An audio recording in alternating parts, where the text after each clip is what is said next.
Cet épisode est rendu possible grâce à la participation d'Annie Lachance à la campagne de socio-financement avec la ruche réalisée pour donner vie au podcast L'écho du bien-être.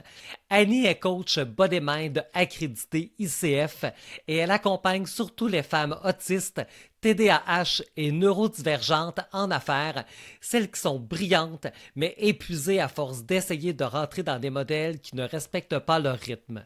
Elle cumule plus de 20 ans d'expérience en relation d'aide, ce qui donne à son accompagnement une présence à la fois humaine, ancrée et sécurisante. Son approche est simple: revenir au corps, apaiser le système nerveux, retrouver de la clarté dans les décisions et bâtir une entreprise plus légère, soutenante et alignée, sans masking, sans superperformance, sans culpabilité. Elle intègre aussi le Human Design et elle fait partie des rares professionnels québécoises certifiées par l'École internationale de Human Design, ce qui apporte une base solide, nuancée et vraiment rigoureuse à ses lectures et à son accompagnement. Pour en savoir plus, vous pouvez la trouver sur annielachance.ca. Bienvenue au podcast L'écho du bien-être. On parle de plus en plus de santé mentale en entreprise et chez les entrepreneurs. Mais entre les intentions, les programmes, les bonnes volontés, la réalité sur le terrain est souvent plus complexe. Aujourd'hui, je vous propose une conversation franche et ouverte sur la santé mentale. Où en est-on vraiment? Qu'est-ce que l'on observe sur le terrain, ce qui fonctionne et ce qui mérite d'être repensé? Pour en parler, je reçois Édouard Ferron-Mallette, qui s'intéresse de près à ces enjeux et qui accompagne les entreprises et les entrepreneurs dans cette réflexion. Avec lui, on ne va pas chercher des solutions miracles, mais plutôt prendre du recul, poser les bons constats et ouvrir des pistes pour l'avenir. Bonne écoute.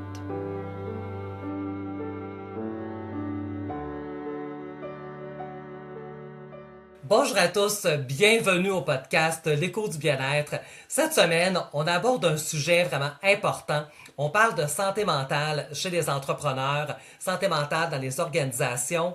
Et pour en parler, j'ai le plaisir de recevoir Édouard Ferron-Mallette, fondateur de Proaction Entrepreneur. Édouard, bienvenue au podcast L'écho du bien-être.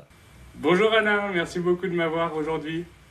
Ben, ça me fait grandement plaisir parce que, comme je le disais, c'est un sujet vraiment important qu'on va aborder. Et pour commencer, Édouard, j'ai envie de te demander, qu'est-ce qui, dans ton parcours, t'a amené à t'intéresser un jour à la santé mentale? C'est une excellente question, merci de la poser. En fait, je me suis intéressé à la santé mentale il y a une dizaine d'années. C'était au moment de terminer mes études à HEC Montréal. Et c'est à ce moment-là que j'ai lancé ma première start-up. En fait, avec deux amis, on s'était rendu compte qu'on vivait avec des choses qu'on n'arrivait pas vraiment à comprendre, des symptômes, peut-être que c'était du stress, peut-être de l'anxiété. On n'arrivait pas vraiment à l'expliquer. Alors, avec deux amis, on a commencé une start-up qui s'appelait Mr. Young à l'époque, avec l'intention de pouvoir venir en aide aux jeunes de 12 à 25 ans par rapport à l'anxiété, pour les éduquer, pour les aider à s'auto-évaluer et à rentrer et à trouver des solutions pour s'aider. Alors avec ça, j'ai eu le plaisir de pouvoir découvrir un petit peu plus le monde de la santé mentale, comprendre que la santé mentale fait partie intégrante de la santé globale et ça a un petit peu dicté les 10 années suivantes qui ont suivi. Et c'est un petit peu dans ce sens-là que je me suis un petit peu intéressé à la santé mentale à travers mon parcours. Ah ben c'est intéressant. Et là maintenant, donc, tu vas fonder Proaction Entrepreneur. Est-ce que tu peux nous expliquer un peu, donc, qu'est-ce que c'est exactement? C'est quoi la mission? Et qu'est-ce qui t'anime, toi, justement, dans ce désir de t'engager davantage dans ce sujet-là? Proaction Entrepreneur, c'est une entreprise qui vise à prévenir l'épuisement professionnel chez les entrepreneurs, et notamment en s'intéressant aux facteurs de santé mentale et de bien-être. En fait, l'initiative, elle est venue de moi-même parce que j'ai fait plusieurs épuisements professionnels à travers mes parcours. En tant qu'entrepreneur, j'ai trouvé ça vraiment difficile finalement de trouver des solutions à ce moment-là, ou même de comprendre quand est-ce que c'était le moment de tirer la plug de mes expériences, mais aussi de demander de l'aide. Alors, j'ai fait des épuisements, j'ai eu je suis tombé et j'ai dû me relever un petit peu tout seul et trouver mes marques à ce moment-là. Et quand je me suis intéressé, je me suis demandé si est-ce que je suis le seul à vivre des choses comme ça.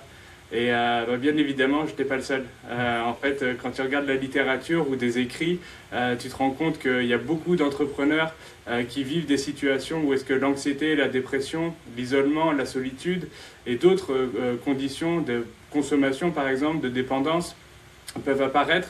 Et ça me chagrinait un petit peu de voir ça. Alors, je me suis dit, il y a besoin d'avoir une solution. Et pas seulement une solution individuelle, mais une solution systémique. Alors c'est comme ça que j'ai commencé à partir Proaction Entrepreneur pour venir en aide au système, à l'écosystème entrepreneurial, aussi bien les entrepreneurs que celles et ceux qui les accompagnent.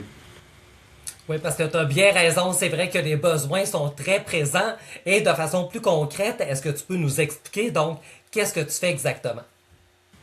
Oui, donc avec Proaction Entrepreneur, on a développé des programmes pour pouvoir venir en aide aux entrepreneurs. Donc il y a du coaching et un peu comme être ambassadeur de soins pour eux, les aider à naviguer et à comprendre un petit peu les signes et les symptômes qui vivent et à trouver les solutions qui peuvent les aider.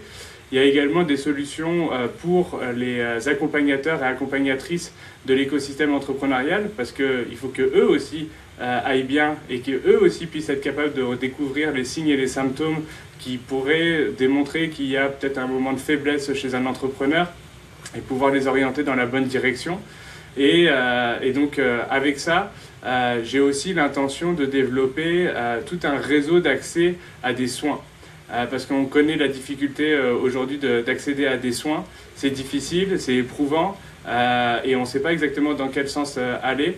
Alors, en construisant sur mon expérience à avoir monté des programmes d'aide aux employés chez TELUS Santé, entre autres, je me disais, et s'il y avait un programme d'assistance aux entrepreneurs qui leur était dédié? Alors, au courant de l'année 2026, je vais travailler fort là-dessus pour monter ce réseau-là et favoriser un accès aux soins pour les entrepreneurs.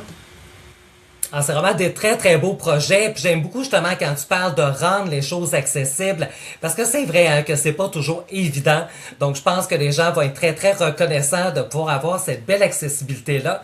Et si on parle, Édouard, de santé mentale de façon un peu plus générale, aujourd'hui en 2026, est-ce qu'il y a des grands constats qui ressortent? Est-ce qu'il y a des choses, toi, vraiment, que tu remarques en fonction de ton expérience, qui sont bien présentes?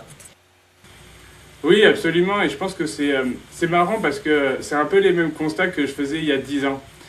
C'est-à-dire que tout le monde a une santé mentale, mais pas tout le monde est conscient de quelle est cette santé mentale ou quels pourraient être des éléments de vulnérabilité que l'on a. Alors, face à ça, tu te rends compte que le monde, en fait, il leur manque des outils. Il leur manque des outils pour savoir qu'est-ce que c'est le défi qu'ils ont, mais également comment est-ce qu'ils pourraient l'adresser. Et de temps en temps, oui, certainement, la thérapie, d'accéder à des soins, de la médication, ça peut être une solution. Il y a d'autres solutions aussi qui sont peut-être un petit peu plus accessibles, qui peuvent venir aider, et ça notamment par rapport au mode de vie, aux habitudes de vie. Alors, c'est quelque chose sur lequel je me rends compte qu'il y a une démarche qui est de plus en plus grande à prendre en compte un petit peu le mode de vie des humains ou des entrepreneurs dans ce cas-ci pour adresser leurs défis et essayer de réduire un peu le fardeau que cette santé mentale, ces défis en santé mentale peuvent avoir sur leur quotidien. Oui, absolument. J'aime beaucoup, beaucoup ce que tu apportes. Et à travers tout ça, dans ton expérience, ton parcours, est-ce que tu remarques quand même qu'il y a une évolution? Est-ce que tu trouves que d'un mois à l'autre, d'une année à l'autre, est-ce que tu trouves qu'on évolue justement dans la mise en place des services, dans l'accessibilité justement qu'on va apporter aux gens? Qu'est-ce que tu remarques par rapport à ça? Alors, je pense qu'il y a eu des gros efforts qui ont été faits au niveau de la sensibilisation. Ça, il n'y a pas de doute. Au cours des 10 dernières années, de ce que j'ai vu en tout cas, il y a de plus en plus de sensibilisation par rapport à la santé mentale et au bien-être. Maintenant, en termes d'accès, je trouve que ça reste encore très limité. Ça reste très limité d'un point de vue systémique au niveau de l'entrepreneuriat, parce que aussi bien les entrepreneurs qui sont en démarrage n'ont pas forcément les moyens de se payer l'équivalent des avantages sociaux comme des programmes d'aide aux employés, des assurances collectives ou même des accès à des réseaux bien particuliers. Et comme ils ne sont pas au courant de tout ça et que de temps en temps, les accompagnateurs, accompagnatrices n'offrent pas également ces solutions-là, et ben ça devient un petit peu plus difficile pour eux de finalement prendre le pas. Alors je vais nuancer quand même les choses parce que au cours des 12-24 derniers mois, j'ai vu quand même, en tout cas au Québec, des initiatives qui ont porté leurs fruits pour soutenir la santé mentale des entrepreneurs. Entre autres, il y a le parapluie de main qui avait été lancé, qui offrait à l'époque une banque d'heures en psychologie pour les entrepreneurs qui seraient en détresse. Donc c'était très positif à ce niveau-là pour pouvoir offrir des soins à ceux qui en avaient besoin. Il y avait également plus de programmes ou d'ateliers qui étaient offerts à ce sujet. Alors ça a bien évolué. Et puis là, depuis décembre, le mois dernier, le parapluie est devenu le parachute. Et dans le parachute, il y a un programme d'assistance aux entrepreneurs et aux professionnels auquel les entrepreneurs peuvent accéder pour 20$ par mois ou quoi. Et dans lequel Proaction avait également une offre plus à destination des accompagnateurs, accompagnatrices quand on vient à la loi 27 et aux facteurs de risque psychosociaux. Oui, absolument. Puis tu as bien raison, c'est vrai qu'il y a vraiment des belles initiatives. Je pense qu'ils sont en train de se mettre en place. On en voit de plus en plus. Et je suis bien content justement que tu nous parles de la loi 27 parce qu'on en a beaucoup entendu parler dans les derniers mois. Et malgré tout, des fois, je parle avec des gens qui me disent « Ah, je ne sais pas ce que c'est. » Est-ce que tu peux nous expliquer c'est quoi la loi 27 justement? Je pense que c'est très pertinent justement dans le sujet dans lequel on discute présentement. Oui, tout à fait. La loi 27 a été mise en vigueur en octobre l'année dernière, qui était une évolution d'ailleurs de la loi qui avait été mise précédemment, qui vient en fait prendre en compte la santé psychologique au travail et qui donc demande aux employeurs, avec plus ou moins de 20 employés, il y a différentes contraintes à ce niveau-là, de mettre en place des actions préventives pour réduire les facteurs de risque psychosociaux dans le milieu du travail. Car on le sait, la santé psychologique est également l'un des effets qui génère le plus d'absentéisme dans le travail. Et l'absentéisme, ça coûte cher. Ça coûte cher humainement, mais ça coûte cher financièrement également. Et ça peut amener énormément de délais dans les opérations et les productions des entreprises. Alors, avec le cadre que la CNESST a offert, il y a des initiatives qui peuvent être mises en place pour les employeurs de plus ou de moins de 20 employés à faire des plans pour découvrir quels sont ces facteurs de risque et faire des plans de prévention pour réduire ces risques-là. Alors, c'est un petit peu en ce sens-là que je pense qu'on a fait une avancée majeure au Québec quand on regarde un petit peu le reste du Canada ou le reste du monde pour finalement prendre la santé psychologique au même titre que la santé physique en ligne de compte dans les pratiques. C'est vrai que c'est une très belle avancée, mais dis-moi, dans un monde où souvent, même dans les entreprises, les gens parlent souvent de surcharge, sont occupés, ils ont tellement de choses à faire, ça a été reçu comment cette loi-là? Est-ce que ça a été bien accueilli ou est-ce que les gens en parlent encore comme « Ah non, une obligation de plus ». Comment c'est reçu de façon générale par les entreprises? Je te dirais que c'est un peu à double tranchant et également là-dessus. Et ça dépendra beaucoup des dirigeants qui sont en place. Parce que ça doit, je pense, faire partie de la culture ou de l'approche, de la posture, si tu veux, qu'il y a dans l'entreprise. Alors, il y en a qui ne prenaient pas ces éléments-là en compte et pour lesquels ça va devenir une contrainte. Donc, ça va être c'est quelque chose de plus qu'il va falloir mettre en place et qu'est-ce que ça va vraiment avoir comme effet dans ma production ou dans mes activités quotidiennes. Et tu en as d'autres qui emboîtent le pas très naturellement parce qu'ils avaient déjà pris en compte ces éléments-là. Ils avaient pris l'humain au cœur de leurs approches et ça a été assez... c'est un plaisir de travailler avec les entreprises qui ont cette posture-là Dans les autres, en fait, finalement, c'est de la sensibilisation, c'est de l'accompagnement, c'est de les rassurer par rapport au fait que même si la santé psychologique, ça peut faire peur au départ, mais c'est quelque chose qui est tout à fait abordable et qui est tout à fait accessible à n'importe qui, parce que ça fait partie de nous au final. Puis les étapes qui sont à prendre, à mettre en place, elles ne sont pas aussi compliquées que ça, mais c'est sûr que ça nécessite de l'accompagnement, une certaine forme de discipline et de la direction. Oui, et si j'ai bien compris, donc chez Proaction Entrepreneur, ça fait partie justement de ce que vous offrez. Hein, vous pouvez travailler justement avec les entreprises, justement les accompagner pour la mise en place de cette loi-là.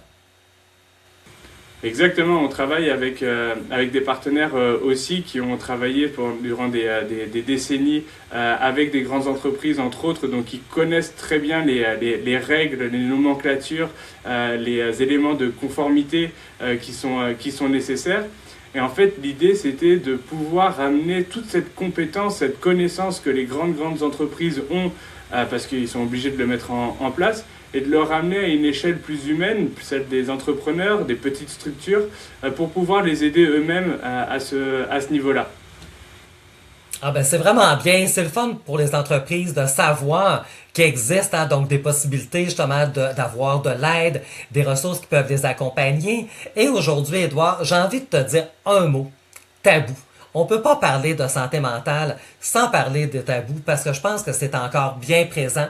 Mais qu'est-ce que tu répondrais justement par rapport à ça? Est-ce que tu trouves que on a quand même une belle évolution? Est-ce que c'est moins tabou qu'avant, la santé mentale, ou si ça l'est toujours? Ça, c'est aussi à double tranchant, je te dirais. Ça dépend un petit peu des milieux dans lesquels tu vas intervenir. Je pense que puisqu'il y a eu de plus en plus de sensibilisation par rapport à la santé mentale, on veut bien en parler de manière générale. Seulement, moi je pense qu'on touche qu'à la partie émergée de l'iceberg. Et cette partie émergée de l'iceberg, selon moi, c'est que l'on adresse les sujets de stress, d'anxiété, peut-être de dépression. Mais sous-jacent à ça, on oublie qu'il y a tout un paquet d'autres défis en santé mentale. La bipolarité, la dépendance, la douance, entre autres, ça en fait partie. Et dès qu'on va sur des sujets qui sont un petit peu plus sensibles, je te dirais, je trouve qu'il y a une forme de résistance encore qui arrive.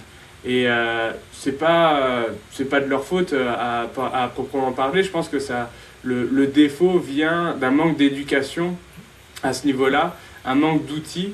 Ce sont des repères qu'ils n'ont pas. Et donc, forcément, quand on sort un peu de sa zone de confort, ça devient un petit peu plus difficile.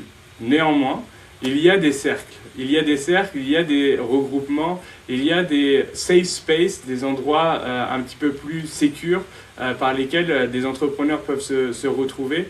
Et ça faisait partie un petit peu aussi de ce que je voulais essayer de mettre en place avec Proaction Entrepreneur pour permettre aux entrepreneurs de se retrouver et d'être eux-mêmes. Parce que, tu sais, quand on est en entrepreneuriat et surtout en démarrage, ou qu'on est un petit peu plus loin et qu'on veut scaler son entreprise, il y a des attentes qui sont mises. Des attentes qui sont mises par la société, par les pairs, par l'écosystème. Et ça peut vite te faire perdre sens de qui tu es toi et qu'est-ce que c'est tes aspirations. Alors, avec tout ça en tête, oui, il y a un petit peu moins de tabou, mais ça reste en surface. Alors, essayons de travailler pour aller travailler le sujet un petit peu plus en profondeur. Oui, effectivement, hein, parce que c'est vraiment quelque chose de très, très, très important. Puis si aujourd'hui, tu entends une entreprise ou encore des entrepreneurs qui disent, ben écoute, nous, on a vraiment la volonté de pouvoir améliorer les choses auprès de nos équipes, les gens avec qui on travaille, donc qui veulent mettre en place des choses, mais ils savent pas par où commencer. Ça leur apparaît quelque chose de gros, de compliqué. Alors, c'est quoi les premières étapes? Tu sais, la première chose qu'une entreprise, par exemple, doit faire si on veut travailler au niveau de la santé mentale, c'est quoi? On commence par quoi? C'est une excellente question, merci Alain. Et en fait, la réponse, c'est qu'on s'assoit ensemble et on va faire un premier état des lieux. Et ce premier état des lieux peut nécessiter de faire passer des sondages au sein de des différentes équipes, que ce soit des directions, que ce soit des employés. Ça permet de pouvoir aller capter le plus honnêtement possible l'information sur l'état des lieux. Tu parlais de surcharge de travail tout à l'heure, ça en fait partie. Mais il n'y a pas que ça. Il y a également les horaires, l'équilibre vie professionnelle, vie familiale. Il y a également les questions de harcèlement qui peuvent rentrer en ligne de compte, de mauvais établissements des performances ou des objectifs de performance qui peuvent être associés. Ou comment est-ce que ça se traduit un petit peu dans les communications ou dans les façons de faire au sein des entreprises. Alors, de faire ce premier état des lieux-là, en discutant avec la direction, avec les dirigeants, puis ensuite en allant sonder les employés, ça nous permet de pouvoir mieux comprendre un petit peu quel est l'état des lieux, quelles sont les pratiques aussi qui pourraient venir ensuite mettre en place pour justement adresser ces différents défis-là. Après, avec son temps, on peut avancer pour les mettre en place, les communiquer.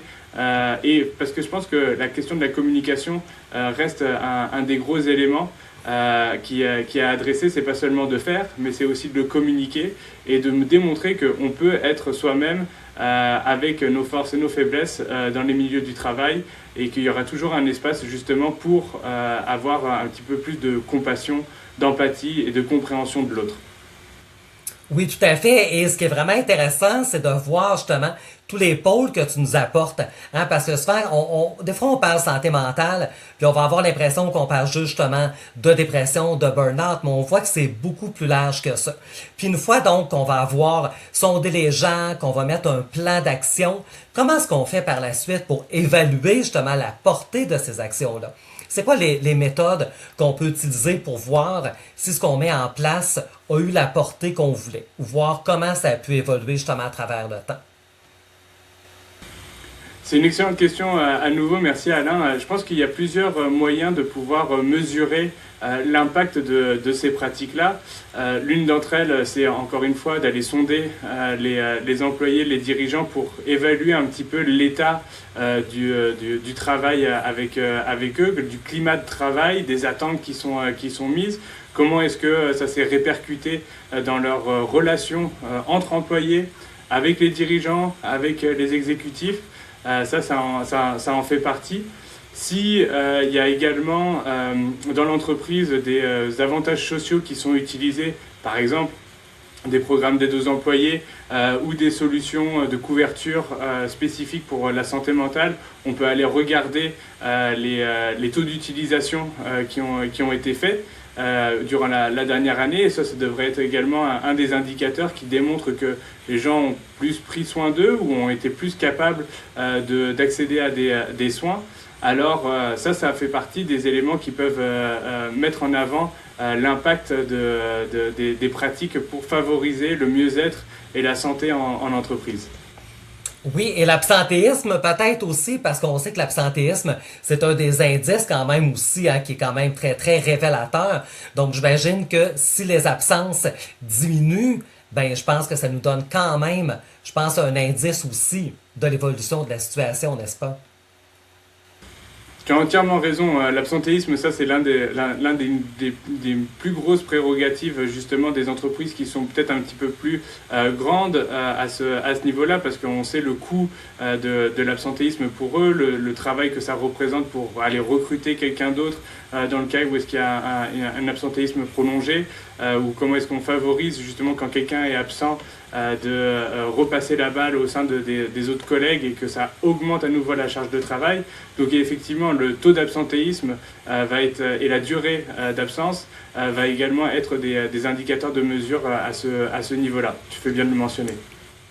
Oui, absolument. Puis quand on regarde, dis-moi, au sein justement des organisations, est-ce que tu penses que l'évolution de la situation va plus être liée à des outils ou à la culture de l'entreprise?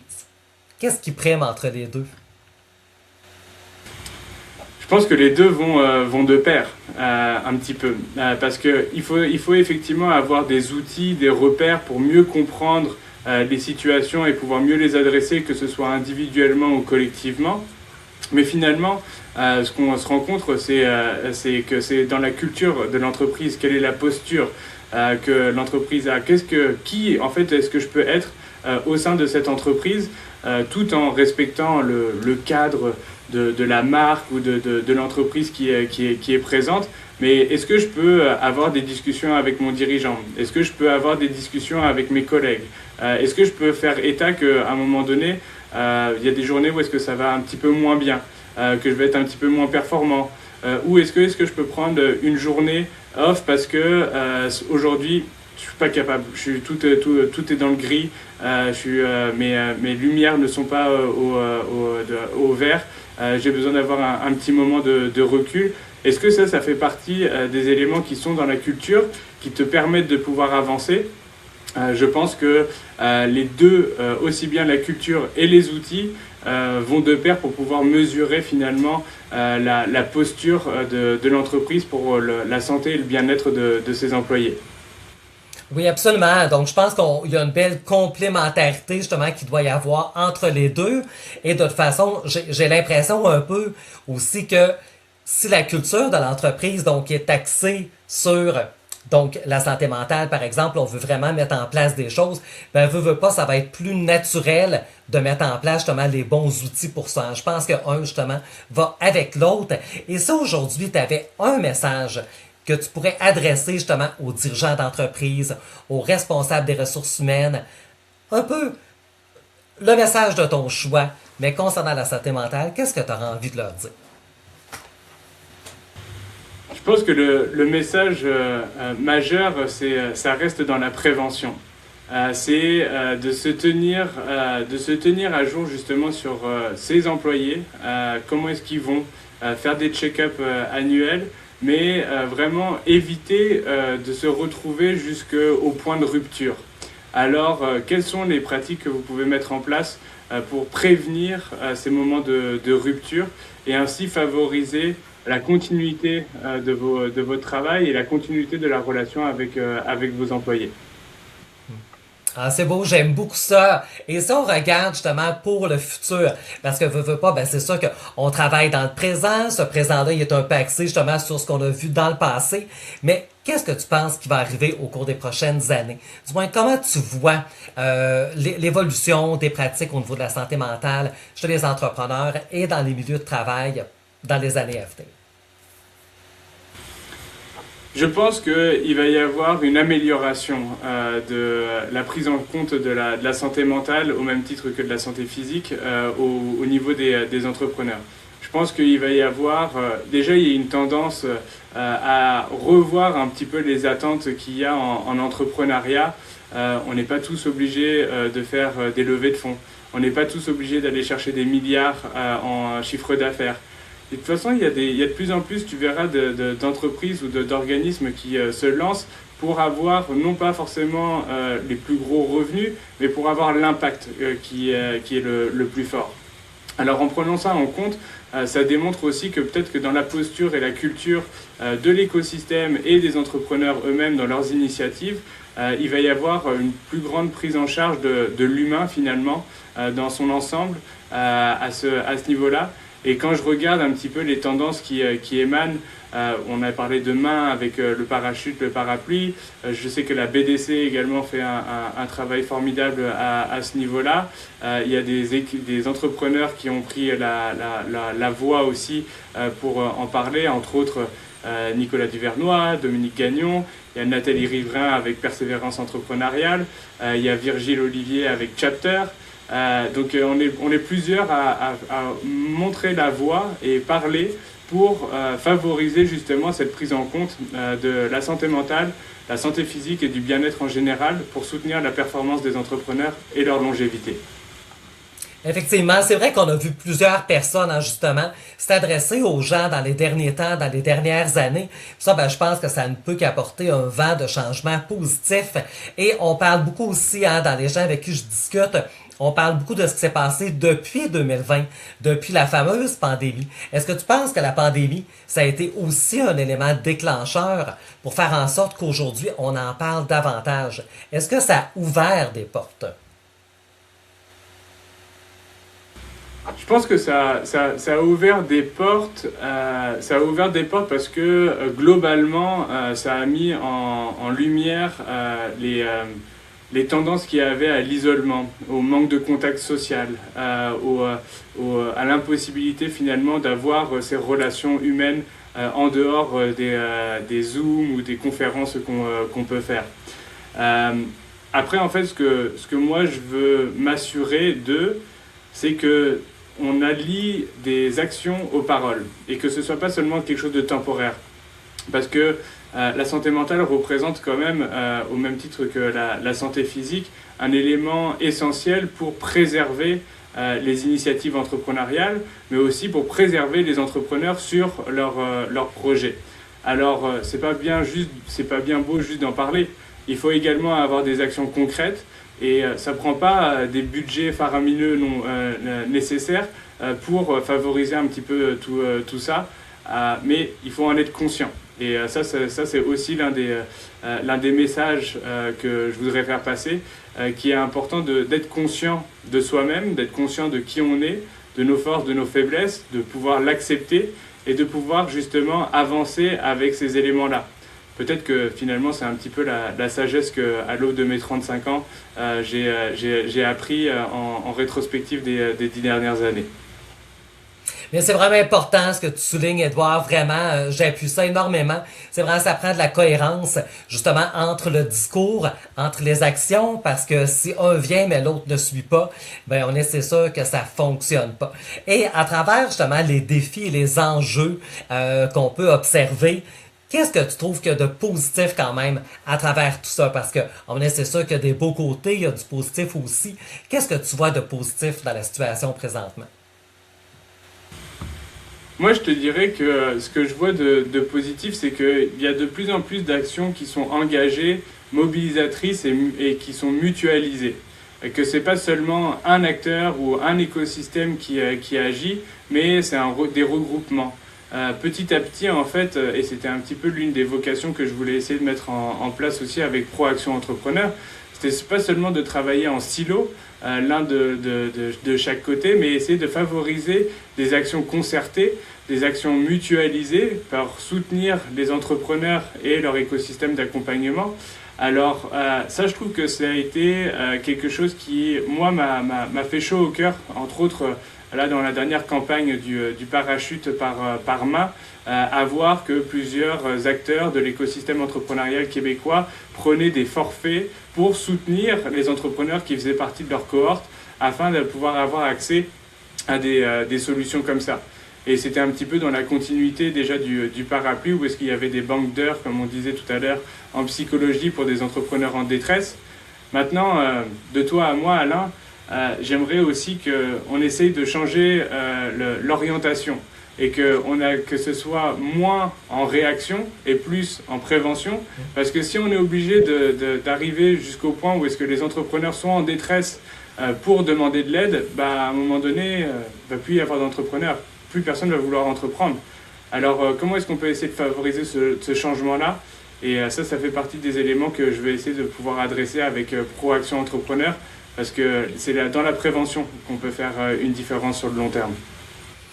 Tu as tout à fait raison. Hein? Je pense que c'est un mot qui est vraiment majeur présentement.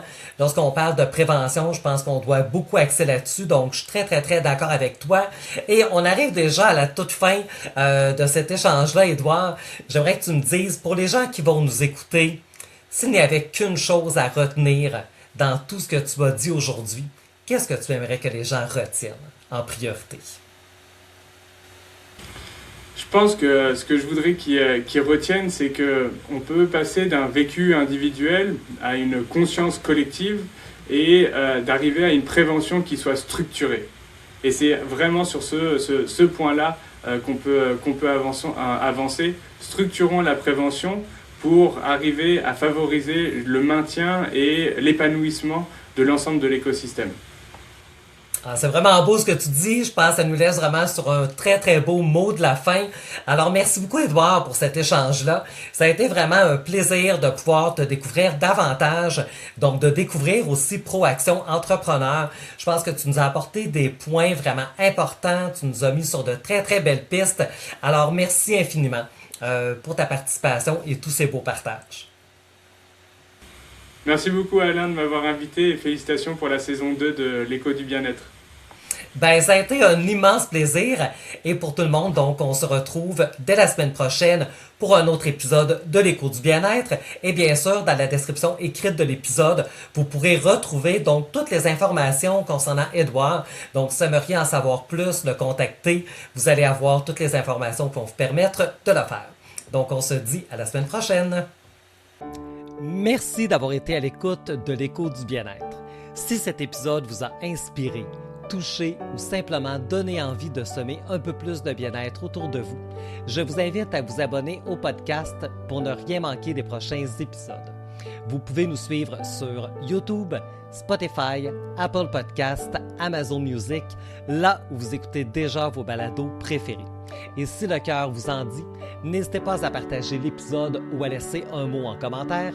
C'est la meilleure façon de faire rayonner ces belles initiatives en entreprise. On se retrouve très bientôt pour un prochain souffle dans l'Écho du bien-être.